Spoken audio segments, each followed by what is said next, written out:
with all joy and humility, as a matter of fact, not raising myself in any way, and having a genuine heart for the prosperity of God's church. I say this.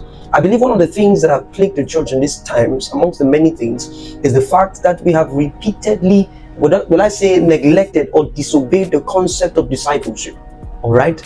You see people today, because they have the Holy Spirit on their inside, they think that's all that is required to witness of Christ. But when Jesus was going, it's in our Bible, Matthew chapter 28, I think that should be 18.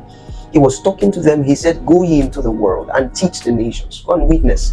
And he says, baptize them. Okay, that was wonderful. But he didn't stop there. He gave them what should constitute their teaching. He said, the things I have commanded you. So one of the reasons he was able to send them out is because he has supposedly taught them the things they should go out to teach people. Now, he didn't stop there. Acts of Apostles chapter 1 verse 8, he now comes and say, I know that I have taught you. Wonderful, it's beautiful. I know you guys are not now aware with respect to the things that I came with by virtue of me coming from the Father. You are no longer servants, you are friends, because as the Father has spoken to me, I speak to you. He said, but it's not enough. He said, tarry in Jerusalem till you be endued with power. Why? Because the presence of the Holy Spirit was supposed to give life to the things they witnessed, okay? If they were to speak without the Holy Spirit, it would not have the same potency as if it were Jesus speaking. So now they were given the Spirit of God so that they will not just have the ability to touch the intellect of man, but they will have the ability to touch the spirits of men. But now we supposedly have received the ministry of the Holy Spirit, which is a beautiful one, but we are neglecting the place of discipleship.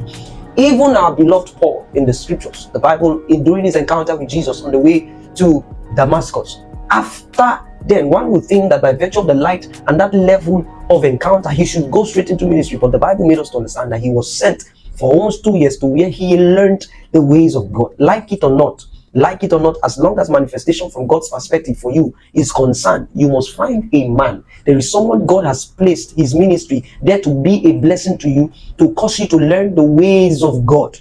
Because only then can you be able to effectively witness. Okay, you need to be taught in order for you to teach others. Once the Holy Spirit is upon you, we celebrate the excellence of the Spirit that work in you, but you need to settle down under the tutelage of a man that has the track record of the pure truths of God, and learn those truths actively, not passive listening or passive learning. You need to stay there, commit yourself to it, and say, as long as the ways of God is concerned, I will keep listening to this particular one man, or have people, and I'm going to give myself to them until these things are effectively installed in me. Till we get to that extent, like John, that says we handle of the word of life. And that's when you will see that we'll be able to rectify a lot of things that are going on. Because void of the word and having just the Spirit of God, there is really very little difference that we can be able to make.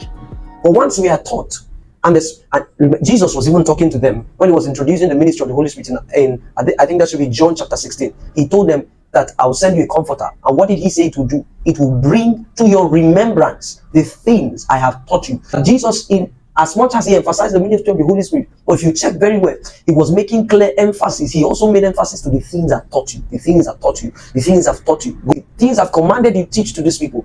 And a lot of us are running out there now to witness of Jesus without learning effectively the things that we were taught. Even the church in Acts of Apostles chapter 2, once they were translated from darkness into light, the Bible said they broke bread from house to house. What it means, they feasted, they were feasting on the word, they were learning. They were subjected to a period of learning and effective learning. And we need to prioritize that in this time. We need to start learning.